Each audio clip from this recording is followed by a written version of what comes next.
तर इथं आल्या आल्या माझी नजर हे माझ्या मागं फुलांचं असं झुंबर लटकताना दिसतंय का याच्यावरती पडली होती. आणि आल्या आल्या मी मालकांना विचारलं हे काय आहे, तर हे रुद्राक्षाचं झाड आहे. इथं रुद्राक्षाचं झाड बघायला मिळेल मला असं वाटलं नव्हतं. आय थिंक हे नेपाळी ट्री काहीतरी 2-4 प्रकार असतात त्याच्यात. आणि किती सुंदर झुंबर आहे बघा, किती क्यूट आहे. आणि फक्त फुलंच येतात, काही झाड मोठं होऊन त्याला रुद्राक्ष देखील येतात हे माहिती नाही मला. तुम्हाला माहीत असेल तर कमेंट बॉक्समध्ये कळवा. तर मी आणि कविता काल दुपारी 1 वाजता आंब्यामध्ये आलो आणि आंब्यातल्या दख्खन ग्रीन रिसॉर्टला आम्ही स्टे केला. खूप मस्त वातावरण आहे. आम्ही काल सकाळी निघाल्यापासूनच सूर्यदर्शन झालेलं नाही आहे. जो काय रिमझिम पाऊस होता पूर्ण प्रवासात तो आंब्यात तर कंटिन्यू आहेच. आत्ताही सगळीकडं धुकं दाटलेलं आहे. आम्ही आता इथले तुम्हाला व्हिडिओज दाखवणार आहोत. यूट्यूबवरती दख्खन ग्रीन रिसॉर्टबद्दलचा डिटेल रिव्ह्यू तुम्हाला पाहायला मिळेल.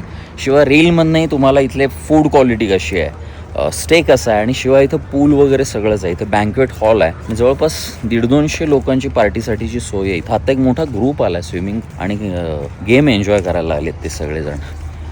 तर आम्ही छान रमलो इथं. आज सकाळी जंगल सफारी झाली आमची. एक जीप यांनी आम्हाला अरेंज करून दिली होती. आणि नेहमीप्रमाणेच गर्द झाडीनं वेढलेली ही आम्ही राहिलेली रूम आहे. रूमच्या अगदी शेजारी असणाऱ्या या झाडावरती फणस बघा काय लगडलेले आहेत. अगदी इथं हाताशी खाली पण फणस दिसत आहेत तुम्हाला.